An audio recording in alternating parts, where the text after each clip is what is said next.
chose en plus pour le live, il y a un live tweet. Donc s'il y a des questions en live, faites le hashtag j'aime entreprendre et on essayera de prendre les questions.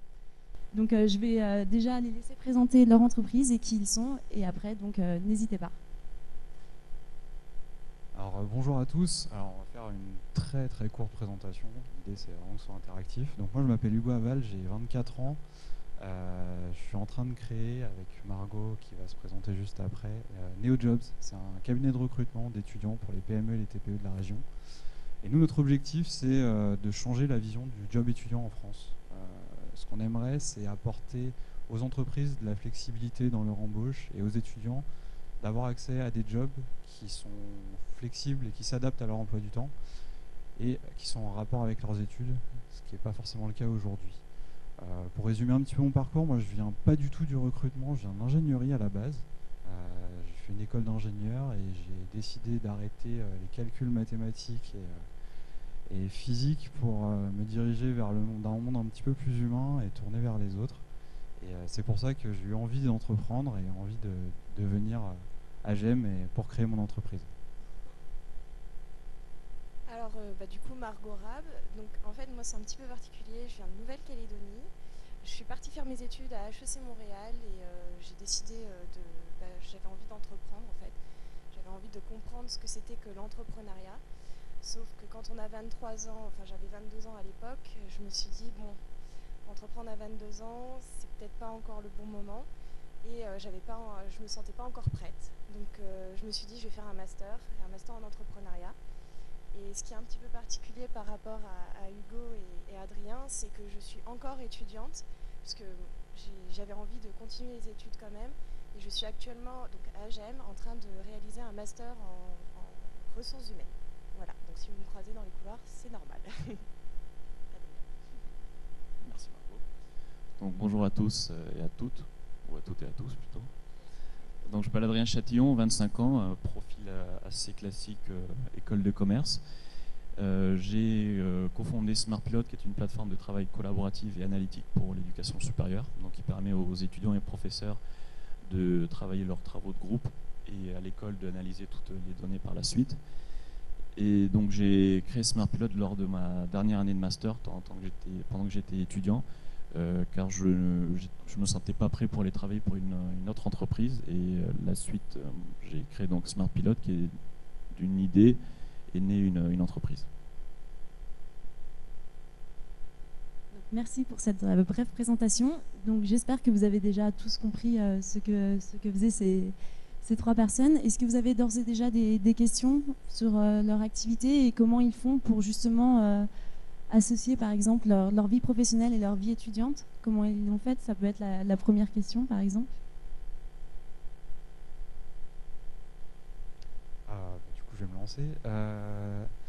Alors associer vie professionnelle, vie étudiante et vie personnelle, parce que il y a quand même trois choses, voire quatre avec les études si on essaie de travailler un peu.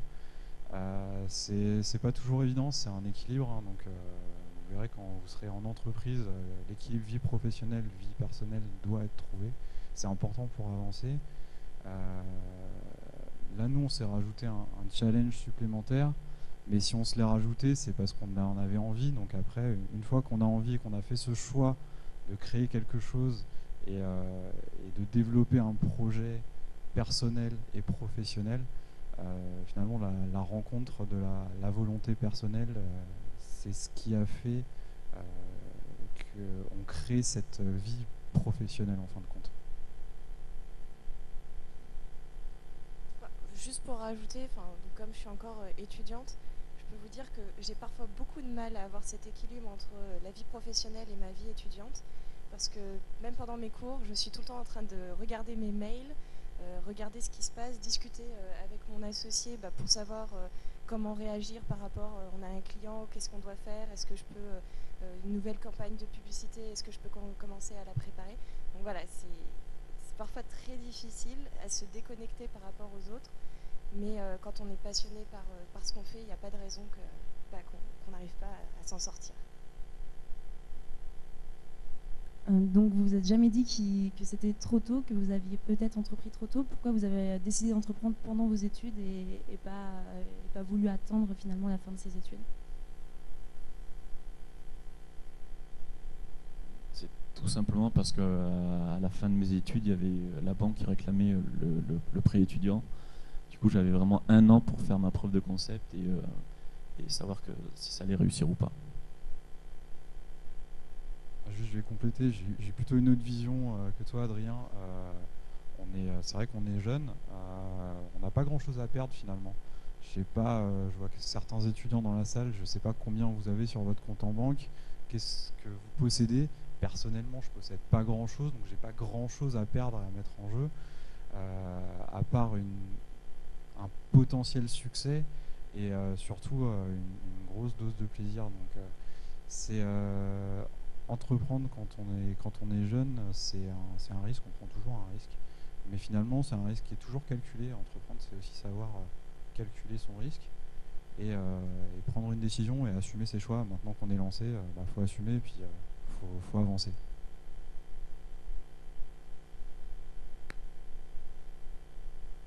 Vous n'avez pas beaucoup d'argent, par contre vous avez pour la plupart en école de commerce un prêt au-dessus de la tête. Est-ce que ça pourrait pas être un frein quand même assez important à l'entrepreneuriat, sachant que en général ce prêt, vous devez le rembourser à l'issue de vos études, et dès la fin de vos études. Donc comment vous arrivez à gérer ça? Est-ce que ça peut pas être une cause d'échec de la start-up ou au moins de refus finalement de se lancer dans la création d'une entreprise?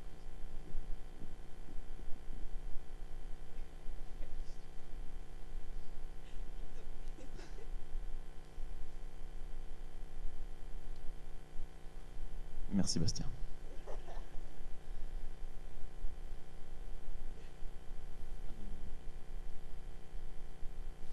Oui. Quand tu n'as pas le prêt étudiant, je pense que tu peux, on va dire, vivoter pendant un an avec l'aide de la famille tant que le prêt ne tombe pas, donc ce qui te permet un peu de travailler l'idée sans te payer, parce que dès que tu commences à te payer, il y a forcément les charges, on va dire, c'est quasiment x2. Donc ça peut plomber ta trésorerie et t'empêcher vraiment d'arriver à créer l'idée. Mais à part ça, c'est vrai que si tu n'as pas la chance d'avoir de la famille derrière ou un plan de financement crédible dès le départ qui va pouvoir te permettre de te financer, c'est vrai que c'est un gros frein. Mais on peut aussi citer des exemples de personnes à l'incubateur qui, eux, devaient rembourser le prêt et malgré ils ont créé leur entreprise et qui la journée travaillaient dans leur entreprise et l'après-midi ou le soir allaient livrer des sushis à scooter. Donc on peut faire les deux, je pense. Et puis juste pour compléter, en fait, tout simplement, par exemple, Hugo et moi, quand on a commencé à travailler sur NeoJobs, donc on a commencé à travailler dessus quand on était au master entrepreneur en fait, et donc on a pu réfléchir sur l'idée, la travailler, pas la concrétiser encore, mais on s'était dit qu'on allait tester, on allait voir ce que ça donnait, étudier la question, savoir s'il y avait un marché, savoir s'il y avait des clients surtout, ce qui est très important quand même. Et puis une fois que l'idée a été validée, c'est là où on s'est dit ok, l'étude est validée, on a un potentiel client, on a déjà des clients qui ont fait appel à nous, surtout que nous ça a été un petit peu particulier parce que on a eu des clients en mars 2013, on était encore étudiants, donc gérer les clients et puis être étudiant, c'était un vrai challenge, mais je pense qu'on l'a réussi avec succès. Et en fait, c'est ça qui nous a permis de nous dire, oui, on y va ou non, on n'y va pas. Et là, pour nous, clairement, on y va. Et je pense que c'est ça qui fait, effectivement, il y a la pression financière derrière, mais tant qu'on est passionné et qu'on est pugnace et qu'on sait qu'on va y arriver, il n'y a aucune raison que l'argent soit un frein finalement.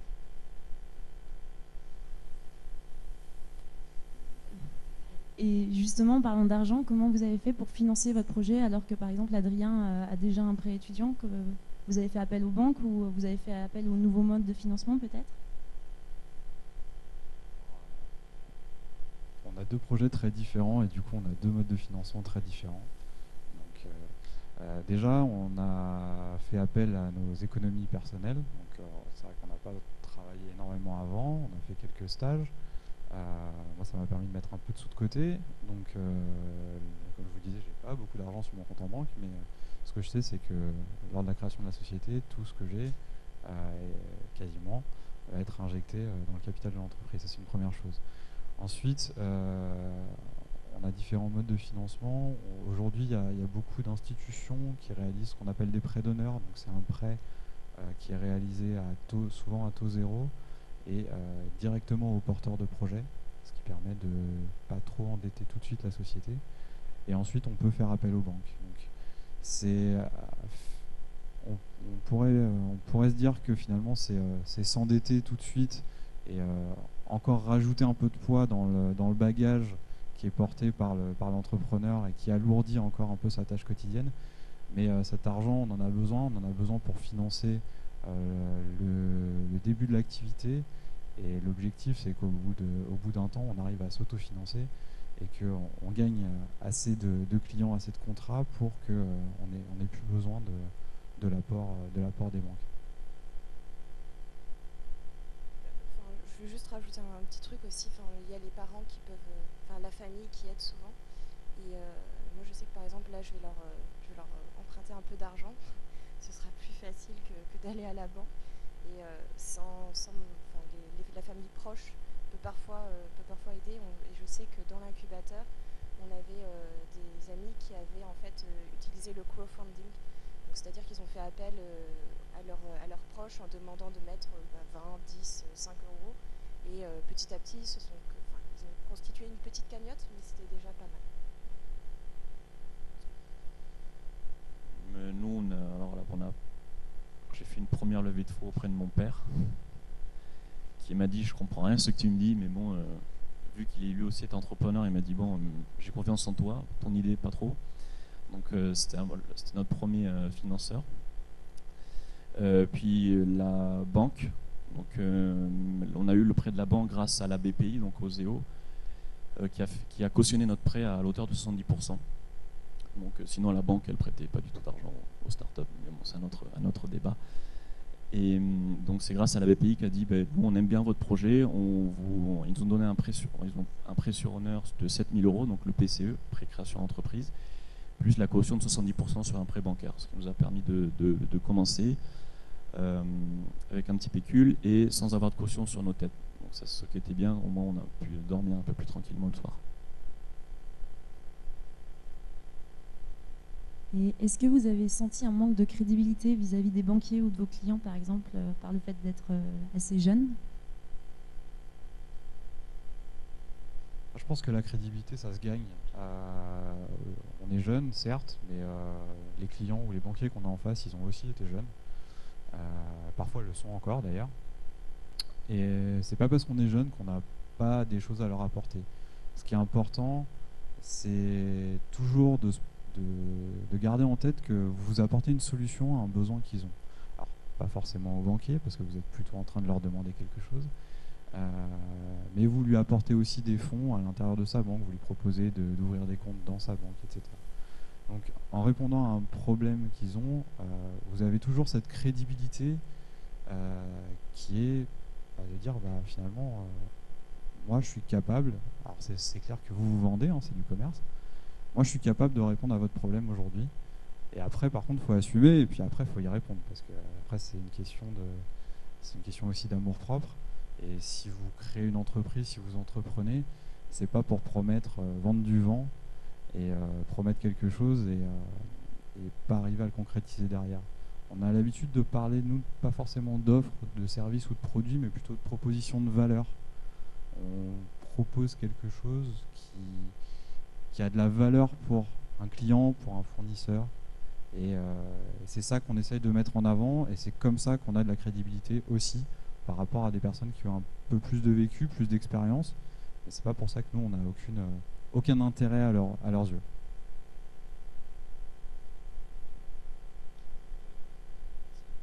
Donc les clients ou les prospects, pas du tout. D'ailleurs, c'est même une force quand on est jeune, on va les voir, ils disent ah tiens, un jeune, c'est sympa, ça change. Et en plus, l'entrepreneuriat a beaucoup la cote dernièrement, donc ça, c'était vraiment, on l'utilise beaucoup. Par contre, les banquiers, clairement, quand certaines banques ne financent pas du tout l'innovation, donc on a en général des gens qui comprennent rien du tout. Ils nous regardent en disant ils sont fous. Et on a eu de la chance de nous tomber finalement après avoir une dizaine de banques sur un banquier qui était, pour une raison incompréhensible, était un ancien ingénieur qui avait travaillé à la Silicon Valley et donc qui a tout de suite compris notre projet. Donc heureusement qu'on l'a rencontré. N'hésitez vraiment pas, si vous avez des questions, allez-y, ils sont là pour vous y répondre. Si vous avez des doutes, si vous avez envie vous-même d'entreprendre. Par exemple, on peut se poser la question de comment on peut trouver un associé, comment on sait que c'est le bon, parce que Margot, Hugo, vous avez dit que vous étiez rencontrés pendant le Master Entrepreneur, donc vous ne vous connaissiez pas avant. Cette rencontre est assez récente. Comment vous avez fait finalement? Bah, bravo. Non, mais si. Alors en fait, c'était un petit peu particulier. Quand je suis arrivée dans le Master Entrepreneur, j'ai rencontré une autre équipe avec un autre projet. Donc c'était super, on s'éclatait très bien. Sauf que au final, ça s'est très mal passé. J'ai été... il y a Hugo qui est venu me voir, il m'a dit bah écoute, moi je suis avec une autre étudiante, on travaille sur NeoJobs. Donc si ça t'intéresse de venir nous donner un coup de main, rejoins-nous. Bon, ok, très bien, super. De toute façon, j'avais envie de travailler sur un projet, donc c'était bien. Après, je m'étais dit, bon, j'ai pas envie de quitter le monde de l'entrepreneuriat, j'ai besoin d'un stage de 6 mois, et j'ai demandé à Hugo, bon écoute Hugo, est-ce que je peux rester dans l'entreprise? Il dit, bah écoute, allez, c'est parti, on y va. Et puis finalement, la question de l'association ne s'est jamais posée entre nous, jusqu'à très récemment, parce qu'on a des amis qui nous ont dit, alors, quand est-ce que vous vous associez, combien vous allez... comment vous allez vous répartir le capital social, comment ça se passe et tout. Donc grosse panique. Personnellement, ça m'avait beaucoup stressé. J'ai regardé Hugo, je lui ai dit mais attends, je suis complètement perdue, on bosse tous les deux, je sais pas, est-ce qu'on s'associe ou pas, qu'est-ce qu'on fait? Et en fait, finalement, Hugo, je pense que tu seras d'accord avec moi pour dire que... pour dire qu'en fait, ça nous est apparu un peu... c'était normal, ça devait se faire. On se complète beaucoup, Hugo et moi, on vient de deux mondes complètement différents, d'un pays complètement différent aussi. Et on s'est dit, bon ok, on s'associe. Donc écoutez, nous pour l'instant, ça se passe comme ça. Et ça se passe très bien. Entreprendre avec des amis, je sais que c'est possible. Bah, Adrien, tu vas pouvoir me raconter ça. Entreprendre avec des gens que vous ne connaissez pas ou que vous connaissez à peine, c'est possible aussi. Et Hugo, ça faisait à peine 5 ou 6 mois qu'on se connaissait. Donc voilà, c'est au feeling. Et ce qui est super important de prendre en considération, c'est que quand vous envisagez l'association, c'est de faire un point sur ce que vous voulez, la vision que vous avez, les valeurs que vous avez, et si vous allez mettre de l'argent sur la table, comment va réagir la personne en face. Donc nous, on est deux sur le projet. Quand je voulais lancer la Smart Pilot, donc j'ai pris mon téléphone et j'avais... en fait, on est trois bons amis depuis jeune enfance. Et donc au début, j'ai dit, je vais prendre avec quelqu'un avec qui je vais bien rigoler. Donc c'était plus Charles-Henri. Mais Charles-Henri est un peu au profil comme moi, très passionnel. Donc on a bien rigolé. Et je pense que si je l'avais pris ou lui proposé Smart Pilot, on serait allé droit dans le mur au bout de 3 mois. Et j'ai préféré choisir donc Valentin, qui est un profil beaucoup plus cartésien, matheux, voire intellectuel, à la limite de l'ennuyeux. Mais au moins lui, et je sais que si j'ai beaucoup d'idées, c'est lui qui va réussir à me recadrer, à bien mettre tout ça sur un plan, et j'avais besoin de lui. Et donc j'ai proposé, il a aimé, et puis depuis on travaille super bien ensemble et ça se passe très bien. J'aimerais juste ajouter un petit point. Margot a parlé de valeur. Je pense que pour moi, c'est le point essentiel quand vous recherchez, ou vous ne recherchez pas un associé, mais quand vous voulez travailler avec quelqu'un. Vous développez une entreprise parce que vous avez envie de changer les choses. Parfois on dit que l'entrepreneur veut changer le monde. Je ne cache pas que nous, quand on a voulu créer une entreprise, c'était pas forcément pour changer tout le monde, parce que faut pas être un peu les pieds sur terre. mais au moins essayer d'apporter notre pierre à l'édifice, ce serait déjà beaucoup. Et trouver quelqu'un qui partage la même vision que vous, la même envie et surtout la même façon de faire, c'est bien. Après, ne pas avoir les mêmes compétences, par contre, c'est aussi un plus. Mais surtout avoir les mêmes valeurs. Pour nous, c'est voilà, les valeurs de partage, mise au service des autres qui nous animent. Et c'est grâce à ça qu'on arrive à travailler ensemble, même si parfois on a des désaccords. Mais les valeurs, c'est quelque chose d'important. Juste pour savoir, est-ce qu'il y a beaucoup de personnes qui ont envie de créer leur entreprise, qui ont déjà créé leur entreprise? Est-ce qu'il y en a beaucoup qui se sont associés ou qui vont s'associer ou qui recherchent un associé? Il n'y a personne qui essaye d'entreprendre tout seul?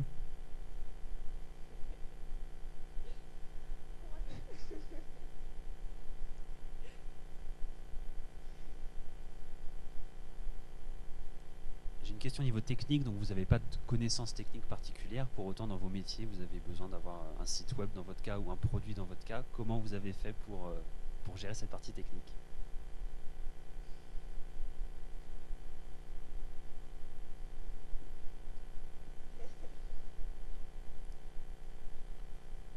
Je pense que... Merci Bastien. Je pense qu'être entrepreneur, c'est savoir tout d'abord bien s'entourer. Donc beaucoup d'entrepreneurs ne connaissent rien du tout dans le milieu dans lequel ils vont entreprendre, mais il faut savoir s'entourer, convaincre d'autres personnes à se joindre à nous. Donc nous, la première partie on cherchait effectivement un associé technique au début, donc on croyait qu'un ingénieur allait tout faire, donc on est allé en dehors à la sortie des écoles d'ingénieurs à aller en chercher, mais la grande majorité nous parlait de salaire, CDI, 13e mois, RTT, ce qui était impensable pour nous. Et du coup, on a dû sous-traiter la partie du produit de Smart Pilot. Et donc là, tout le développement a été toujours sous-traité. Et là, actuellement, après la levée de fonds, on va internaliser le processus avec une équipe en interne.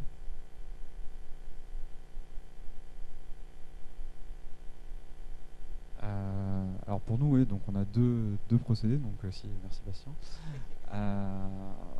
Donc c'est vrai qu'on a besoin d'un site internet. Alors nous, notre objectif, c'est pas d'être une plateforme web. Hein. Il y en a déjà beaucoup sur le marché. C'est pas trop notre intérêt. Nous, on a envie de développer une agence, donc d'être vraiment en contact le plus possible de nos utilisateurs. Mais bon, on a aussi besoin d'une présence sur le web. Alors je suis ingénieur, mais absolument pas ingénieur dans le web. On parlait des besoins d'argent tout à l'heure. Alors, on peut trouver de l'argent, mais on cherche toujours à quand même en économiser un petit peu, à essayer d'internaliser un maximum.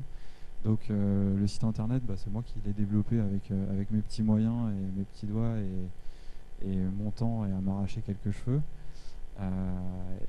Et nous, on a surtout un autre besoin qui est plus important que le besoin technique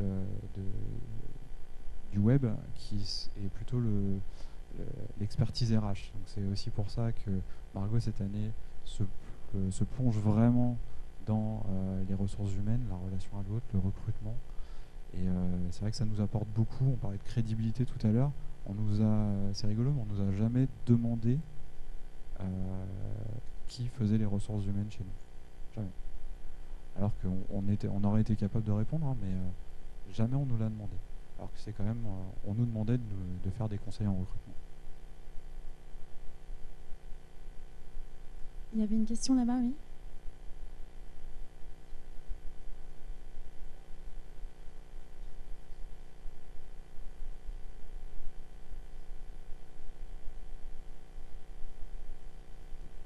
Alors pour la répartition des rôles, de notre côté, ça s'est un peu fait tout seul.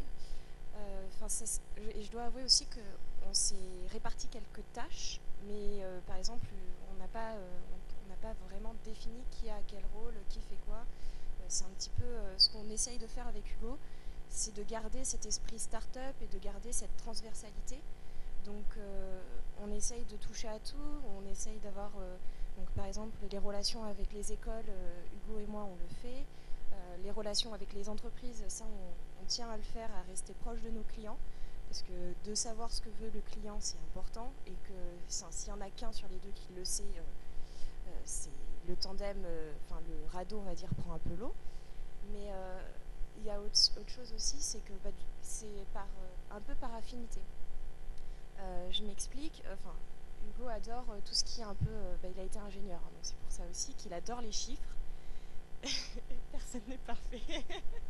Pardon aux ingénieurs dans la salle. Et du coup, ce qui s'est passé, c'est que lui, il s'est plutôt spécialisé dans les finances. Parce qu'il adore essayer de comprendre, de jouer avec les chiffres, les tableaux Excel, etc. Et moi, je préfère le côté créatif, m'amuser un peu avec la communication, même si c'est pas ma spécialisation de départ. Mais voilà, ça se fait un peu par affinité. Effectivement, après, au bout d'un moment, on devra sûrement se dire plus clairement les choses. Mais actuellement, on fonctionne comme ça et ça marche bien. Il y a d'autres questions à la salle? À tout de suite.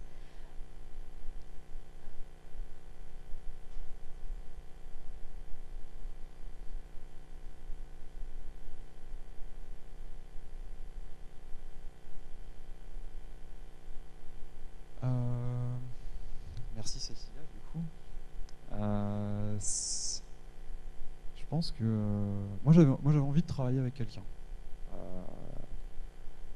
J'ai reparlé de mon passé d'ingénieur, mais c'est vrai que j'en avais assez d'être seul devant un ordi. J'avais besoin de faire autre chose. J'avais besoin de sortir des calculs, etc. Pardon aux ingénieurs, hein, c'est mon expérience, hein, excusez-moi. Mais surtout, pour moi, je pense qu'on est toujours plus intelligent à plusieurs, et le fait de partager, ça permet aussi d'ajouter une certaine sécurité. Tout seul, vous pouvez vous persuader que votre idée c'est la meilleure, et peut-être que vous aurez raison. Et j'espère que vous aurez raison. Mais par contre, si vous avez tort, il n'y aura personne pour jouer les garde-fous et pour vous éviter d'aller droit dans le mur. Et après, pour se relever tout seul, c'est encore plus compliqué. Au-delà de ça, entreprendre, c'est quand même beaucoup d'énergie dépensée. On fait beaucoup de choses, les journées sont très longues, et on s'aperçoit que 24 heures dans une journée, c'est pas toujours suffisant. Et l'énergie, ça monte, ça descend, ça monte, ça descend. Quand on est plusieurs, l'avantage, c'est que notre courbe d'énergie, elle n'est pas toujours au même niveau. Et quand il y en a un qui est un peu plus bas que l'autre, et ben celui qui est plus haut, il peut redonner cette petite impulsion qui permet qu'on puisse reprendre un peu d'énergie et reprendre la marche en avant. Et ça, pour moi, c'était essentiel dans la création d'une aventure, parce que pour moi, l'entrepreneuriat, c'est vraiment une aventure. Et à plusieurs, ça permet, je pense, d'aller plus loin et d'avancer peut-être plus vite.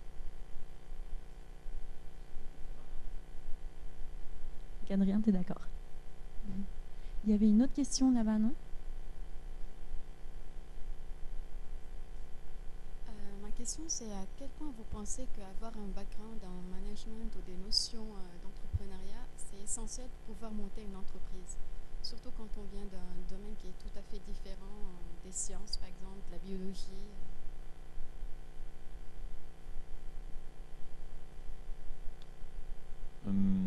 Tout d'abord, pour la réponse du management, donc moi j'ai fait un bachelor en management et une école de management. J'ai eu des cours de management, mais rien m'avait préparé le jour où on a recruté 12 stagiaires. Et là, on apprend vraiment le management. Je pense qu'on apprend, honnêtement, on a des notions qui aident forcément, mais on apprend surtout sur le terrain. Après, quand on n'a pas les compétences, c'est important de bien s'entourer. Donc ça peut être en passant par un incubateur qui vont vous mettre en place des experts qui vont vous aider. Donc c'est comme ça qu'on peut pallier, je pense, le manque de compétences.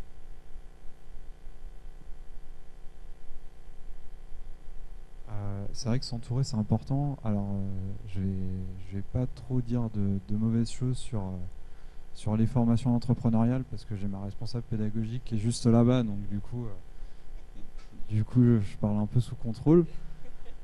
On en rediscutera après si vous voulez. Non, là où vous allez apprendre le plus, c'est au contact sur le terrain. Donc c'est vrai que l'avantage d'une formation ou d'avoir des notions d'entrepreneuriat, c'est que vous apprendrez des choses à la fois techniques, mais aussi à pas trop vous planter. De toute façon, pour devenir un vrai entrepreneur, il faut se prendre des portes et puis il faut savoir se relever. Enfin, on va dire que pour moi, ce qui définit un bon entrepreneur, c'est sa capacité à se relever le plus vite possible et à reprendre de l'énergie pour avancer. Donc, pas avoir toutes les compétences, je pense que c'est pas grave parce que là, tous les trois, on est incapables de tout faire. Enfin, vous verrez quand vous créerez votre société, il y a des contraintes juridiques à observer, mais moi j'ai fait 4 heures de droit du travail dans ma vie. Avec ça, c'est impossible de faire des contrats corrects. Donc je rejoins Adrien là-dessus, il faut savoir s'entourer, mais au niveau de votre relation client, au niveau du contact, de la négociation avec les fournisseurs, et ben vous allez vous planter quelquefois, mais c'est ça qui va vous servir de plus belle leçon. Aller sur le terrain, apprendre par l'action, je le dis en référence aussi à ma formation, mais l'apprentissage par l'action, c'est aussi ça l'entrepreneuriat.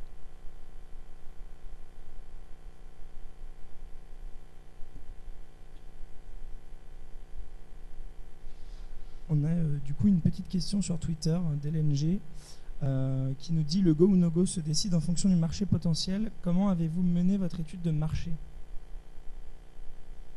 Alors, merci à LNG de nous poser cette question.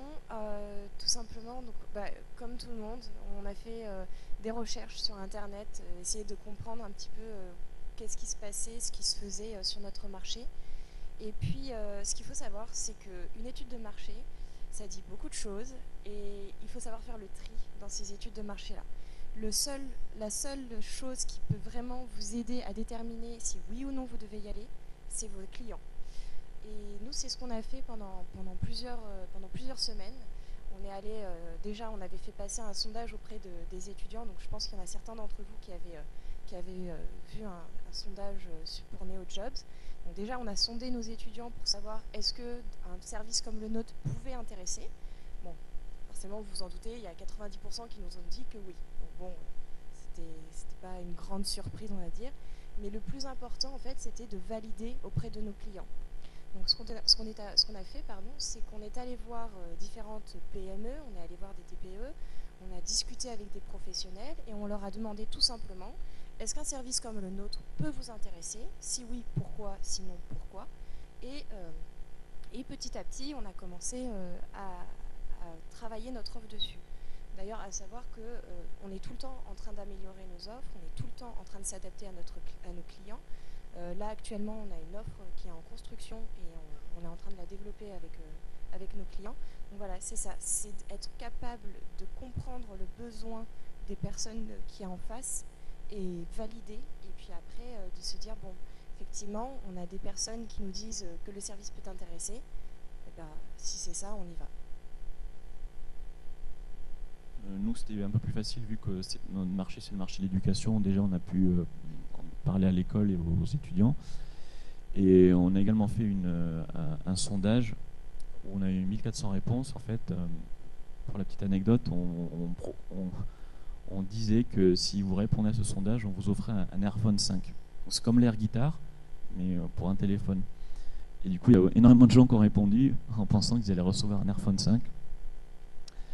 Je reçois de temps en temps des emails en me disant j'ai pas reçu mon Airphone 5, mais ça nous a fait énormément de réponses. Voilà.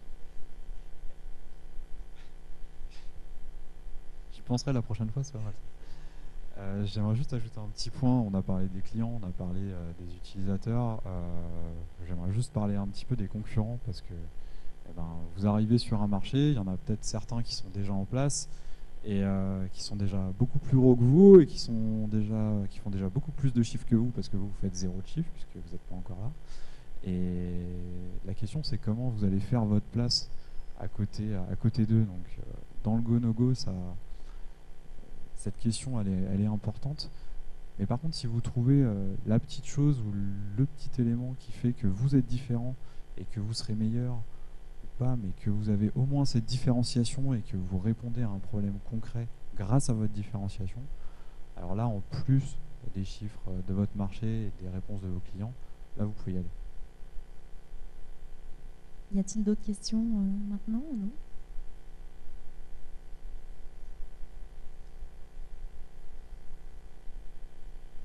Merci, Monsieur Moutarde. Moi, je suis donc dirigeant de SAS et dans les statuts, on n'a pas le droit au chômage. Donc, du coup, pour mon salaire, je cotise moins parce que je cotise pas au chômage. Mais c'est-à-dire que si demain on doit mettre la clé sous la porte, effectivement, j'ai rien, j'ai aucun parachute. Donc, je me retrouverai sans chômage, sans rien pour réfléchir. Donc, c'est un risque à prendre pour les entrepreneurs. Nous, on a un régime social qui est un tout petit peu différent. Donc, nous, on va créer une SARL, hein, donc on va être gérant, travailleur non salarié.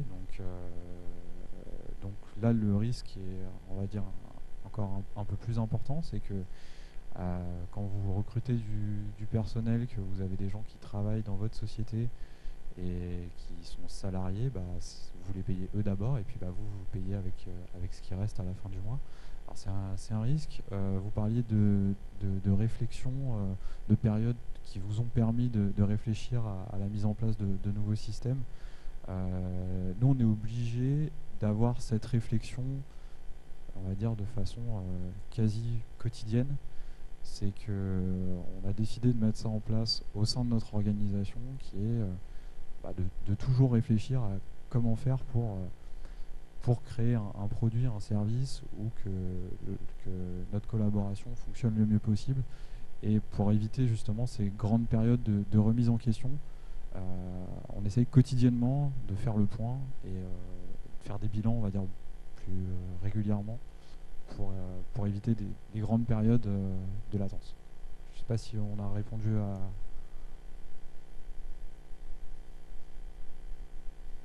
Vu qu'on a vu tout à l'heure qu'il y avait pas mal d'étudiants dans la salle qui comptent créer leur entreprise plus tard, est-ce que vous pourriez nous donner un peu votre témoignage sur le rôle que l'école a joué pour vous et en plus particulièrement, comme tu parlais tout à l'heure, de l'incubateur? Effectivement, c'est une très bonne question. Ça nous apporte beaucoup quotidiennement d'être dans l'incubateur notamment. Ils nous ont accompagnés hors mur, c'est-à-dire qu'ils nous ont donné une possibilité d'être conseillés assez régulièrement. Donc, quand on avait des questions, donc, comme le disait Hugo tout à l'heure, juridiques ou en communication ou ce genre de choses, on avait des experts à notre disposition. Ça nous a permis de travailler vraiment notre idée de départ. Et puis après, on a eu des locaux et là, c'est encore mieux parce que maintenant, on peut recevoir nos clients dedans. Donc, c'est quand même pas mal.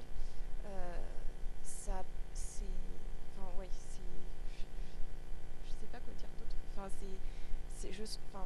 Je pense que pour notre projet, ça aurait été difficile. On y serait arrivé parce qu'on est tous les deux déterminés et qu'on a envie d'y arriver. Mais c'est vrai que l'incubateur nous a beaucoup aidé pour la suite.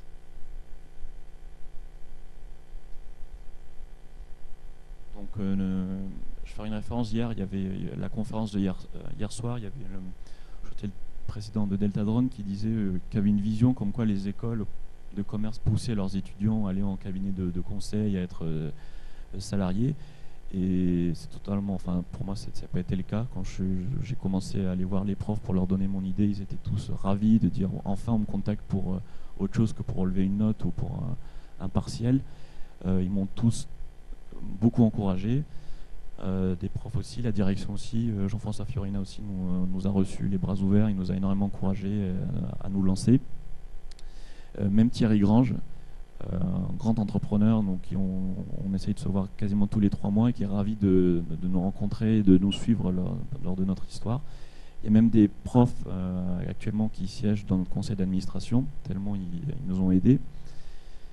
Et bien évidemment aussi, donc, comme l'a dit Hugo et Margot, l'incubateur. Je voudrais juste toucher un petit mot. Alors c'est vrai que l'incubateur nous aide quotidiennement extrêmement beaucoup. Juste un petit mot, avec Margot, on a eu la chance de faire le master spécialisé entrepreneur. Donc à l'Institut de l'entrepreneuriat, c'est géré par des personnes qui sont passionnées, juste passionnées. Et cette passion, ils ont réussi à nous la transmettre, à nous transmettre leur énergie, leur volonté de nous faire découvrir des univers. Tout à l'heure, on répondait à votre question sur est-ce qu'on peut entreprendre sans forcément faire une formation technique sur l'entrepreneuriat. C'est vrai que là, ce que moi, personnellement, cette formation m'a apporté, c'est déjà l'envie. L'envie et la flamme entrepreneuriale, ça, personne ne pourra vous l'apprendre, mais se faire entourer, avoir ce contact avec le terrain, c'est vrai que cette formation nous l'a vraiment apporté et ça a été très important pour la suite. Il y a une question, oui. À quel moment de la création vous avez commencé à amorcer un contact avec vos clients?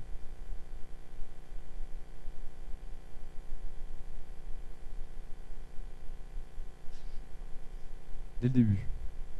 Dès le début. Pourquoi? Parce que c'est... Alors, client, nous, au début, on parlait plutôt d'utilisateurs, hein, parce qu'on a un modèle qui est quand même Biface, donc on a 2 utilisateurs, les étudiants et les entreprises. Alors forcément, au début, quand on crée une entreprise, au début, on est un peu frileux, hein, on n'ose pas trop aller vers les entreprises parce que c'est ce qui nous fait peur, donc on va voir plutôt l'autre côté, les étudiants où c'est plus facile, on est encore dedans. Mais c'est important de foncer, j'allais dire, en tout cas de recueillir au moins leurs sensations, leurs visions, parce que vos clients, c'est à leurs besoins que vous allez répondre. Pourquoi ils vont vous payer et pourquoi ils vont vous faire gagner de l'argent? Parce que vous répondez à une problématique qu'ils ont. Et si vous n'allez pas les voir, en tout cas si vous allez les voir trop tard, vous allez peut-être développer un produit ou un service qui ne correspondra pas forcément à leurs attentes. Et en attendant, pendant que vous développez votre beau produit qui va être sûrement très très bien packagé, qui va être formidable pour vous, qui répondra peut-être pas forcément aux besoins réels du client, et ben, il y aura peut-être quelqu'un d'autre qui aura fait la démarche juste avant de prendre contact. Et finalement, le contact humain, on s'aperçoit que c'est quelque chose qui est encore plus important qu'une offre bien packagée et déjà terminée. On vous pardonnera toujours de ne pas être prêt.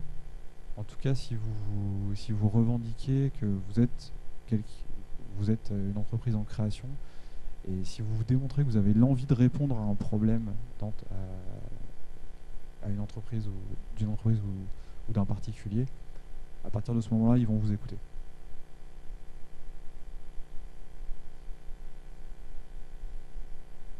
Il y a d'autres questions? Tout à l'heure, Hugo, tu parlais d'ambition au début de la conférence. Et j'aimerais savoir si aujourd'hui, vous considérez que vous êtes arrivé à là où vous vouliez être, en tout cas pour cette période-là, et quelle est votre ambition? Est-ce que dès le début, vous vous êtes dit on doit arriver jusque-là, ou est-ce que les objectifs, vous les fixez par palier? Merci Marion. Alors, si je devais... donc je vais répondre à la question, est-ce qu'on est là où on pensait être? La réponse est non. Au tout début, quand l'idée allait arriver, déjà, si on m'avait dit que je serais là aujourd'hui devant vous, j'aurais été content, j'aurais signé tout de suite. Mais surtout, on n'a pas du tout, mais alors pas du tout, le même type de service que j'avais imaginé à la base. Et ça, je rebondis sur le contact avec les clients. C'est grâce à eux, grâce aux réponses qu'ils nous ont données, et grâce aux questions qu'on leur a posées et aux échanges que nous avons eus, qu'on en est là aujourd'hui.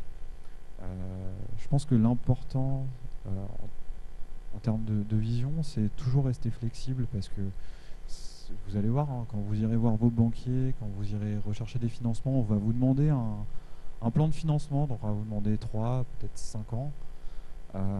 Déjà, quand vous imaginez votre chiffre d'affaires sur un an, on essaye de ne pas trop se planter parce que c'est quand même important, mais si vous imaginez sur 3 ans c'est quand même à la fois très loin et très proche, il peut se passer encore plein de choses. Je sais pas, en tout cas, au niveau objectif, c'est important d'essayer de fonctionner quotidiennement. On essaye au maximum de se fixer des objectifs quotidiens pour pouvoir, je rebondis sur la réflexion de tout à l'heure pour pouvoir faire des bilans assez réguliers et essayer d'avancer régulièrement. Mais en tout cas, non, on n'est pas du tout là où on avait imaginé être au tout début. Et ça fait aussi partie de l'aventure et c'est très bien comme ça. Donc, comme je vous disais, moi j'ai un associé très cartésien. Et je me souviens encore, il y a 2 ans, je disais, Val, t'inquiète, dans 2 ans, il y a Google qui va taper à la porte pour nous racheter. Et toi et moi, ça va être une folie. Et je m'en souviens encore de sa tronche qui me disait, mais t'es fou, enfin, arrête de rêver, retourne sur Terre. Et moi, du coup, on se fâchait parce que moi, je lui disais, t'as pas d'ambition. Mais bon, maintenant, je peux vous le dire, d'ici 3 ans, vous inquiétez pas, vous allez entendre parler de nous, soit Google, soit Microsoft. Mais voilà, donc j'ai toujours l'ambition, mais bon, elle a été décalée de quelques années due à la réalité du terrain. Moi aussi, je deviens plus ennuyeux. Il y a une petite différence entre vision et mission. Les missions, c'est vrai qu'elles sont plus à court terme, donc c'est ce dont je parlais tout à l'heure, hein, des missions assez journalières. Mais c'est important en tout cas de garder la vision, même si la forme du business a changé depuis le début. On a toujours la même ambition et la même volonté, et surtout la chose qui nous a animés et qui a fait qu'on s'est reconnu dans ce projet, ça par contre ça bouge pas, il faut quand même garder un fil conducteur.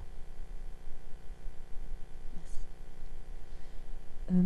Adrien, tu as l'air vraiment très ambitieux et c'est génial. Est-ce que toi et même les autres, est-ce que ça vous arrive d'avoir des doutes en tant que jeune entrepreneur, en tant qu'entrepreneur tout court? Est-ce que vous avez des doutes?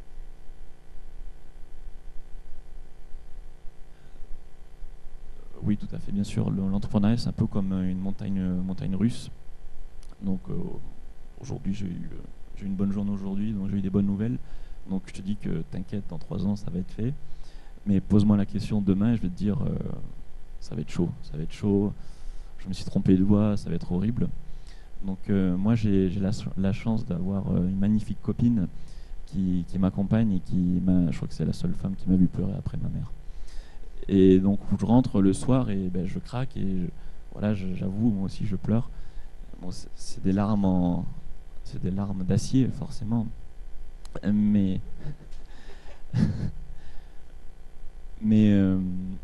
oui, donc il y a des doutes et heureusement c'est important d'être bien accompagné au niveau professionnel également personnel. Pour compléter un peu ce que dit Adrien, c'est effectivement l'entrepreneuriat, c'est comme un brouillard en fait. Vous rentrez dans une zone un peu brumeuse, vous savez pas trop où vous allez. Vous pouvez tomber dans des sables mouvants, vous pouvez, je sais pas dans quel brouillard vous pouvez tomber, mais c'est parfois très difficile. On a souvent des doutes, c'est vrai, mais c'est aussi ça, être entrepreneur, c'est avoir des doutes et puis essayer de les surmonter en fait. C'est des obstacles à surmonter à chaque fois.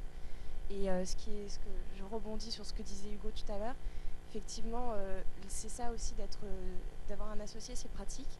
Parce que quand l'un a des doutes, il y a l'autre qui lui dit non mais attends, tu racontes n'importe quoi, ça va pas ce que tu dis, ne t'inquiète pas, ça se passe comme ça, il n'y a pas de souci. Et c'est toujours comme ça. Mais si vous n'avez pas de doute, c'est que c'est parfait, et si c'est parfait, c'est ennuyant. Donc après c'est comme vous voulez, mais donc voilà. Donc ça nous arrive avec Valentin 2 ou 3 fois où en fin de soirée on se regardait, on disait bon au moins on aura bien rigolé mec, c'était bien.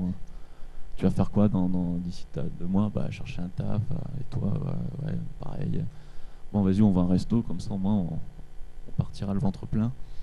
Et puis on rentre le lendemain, puis tout va bien, c'est génial, on est reparti comme en 40. Enfin, voilà.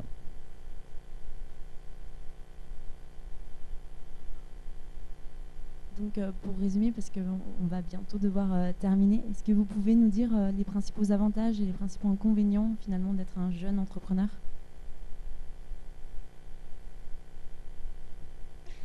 Personne ne veut prendre, donc je vais prendre.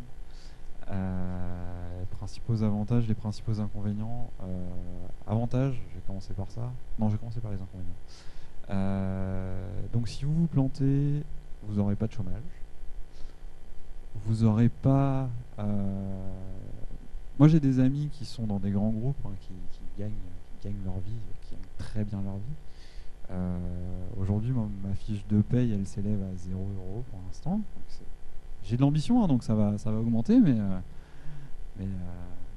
pour l'instant, c'est pas encore ça. Donc il faut, pendant cette période-là, voilà, faut avoir les reins solides et pas se laisser démoraliser. L'inconvénient, je pense que ça peut être aussi la solitude, donc c'est aussi pour ça que nous, on a décidé de s'associer et d'être aussi à l'incubateur, parce qu'on est toujours au contact d'entrepreneurs qui ont les mêmes problèmes que nous. J'aime dire qu'on s'enrichit beaucoup des bonnes expériences des autres, mais surtout on s'enrichit énormément des problèmes d'autres entrepreneurs. Et grâce à l'incubateur, c'est vrai qu'on arrive à tous ensemble avancer. Maintenant, les gros avantages, c'est que vous êtes libre. Vous êtes libre, vous faites ce que vous voulez. Un matin, si vous avez pas envie de venir à 8 h parce que c'est trop tôt et que vous avez été, vu que vous êtes encore étudiant, vous avez été au dossier la veille et que vous avez envie de venir à 11 h ou pas venir du tout, et ben vous faites ce que vous voulez. Donc ça, c'est une première chose. Je pense qu'un autre avantage, c'est que vous vous ennuyez jamais. Moi, je suis quelqu'un qui s'ennuie assez vite. Chaque jour, c'est différent. Et tous les jours, vous êtes heureux de vous lever. Même si vous avez été au dossier la veille, vous êtes là, je peux vous dire, à 8 h tous les matins. Et vous êtes heureux de venir bosser le matin. Moi, je voulais juste compléter effectivement ce que dit Hugo, c'est tout à fait vrai. On peut voir, vous allez voir des amis, oh, je suis dans un grand groupe, ça se passe super bien, j'ai ma paye qui tombe tous les mois. Effectivement, nous, on n'a pas encore ça, mais ça va venir de toute façon, puisque on veut se payer au final. Mais si j'ai entrepris, c'est parce que j'avais pas envie d'être dans un grand groupe, justement. J'avais pas envie d'être dans une PME ou même une TPE, parce que je voulais créer ma propre entreprise. Ce que j'aime à dire, c'est que les entrepreneurs, ce sont un peu comme des tailleurs de pierre. Au final, vous avez un diamant brut, et puis vous le taillez au fil des jours, au fil des ans, et vous le taillez comme bon vous le semble. Et pour moi, c'est super. T'as vu, je dis des choses sympas, hein. C'est pas ce que je dis. Et pour moi, c'est très très important, surtout que je suis quelqu'un qui déteste l'autorité, et travailler, c'est pas facile pour Hugo tous les jours, effectivement. Travailler avec quelqu'un qui me dit, bon, alors aujourd'hui tu as tel objectif, tu dois faire ça pour ce soir, tu as ça pour cette semaine. Moi, clairement, je le ferai pas, parce que je suis comme ça, et d'avoir effectivement cette liberté de faire ce qu'on veut, comme on le sent, c'est ça qui est super. Donc, voilà. Oui, pour finir, simplement, je pense que pour moi, le plus important, c'est quand même la liberté. Comme vous avez dit, c'est être son propre patron, partir en vacances sans demander permission à personne. De toute façon, on est responsable de son entreprise. Et finalement, une dernière chose que je voulais dire, c'est surtout n'ayez pas peur d'entreprendre, parce qu'on parle toujours de ce fameux risque. Qu'est-ce qu'on fait si on ferme nos boîtes?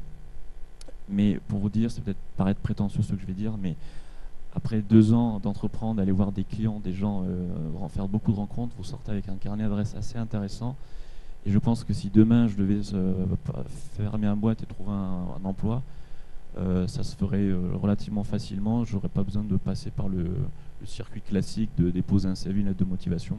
Donc ça, c'est non négligeable que vous partez avec une grande expérience et un carnet d'adresses. Voilà. Merci. Merci à vous trois, vraiment, merci beaucoup.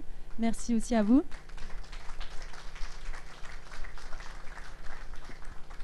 Et je vous invite à rester pour la conférence suivante qui va être sur le statut étudiant-entrepreneur.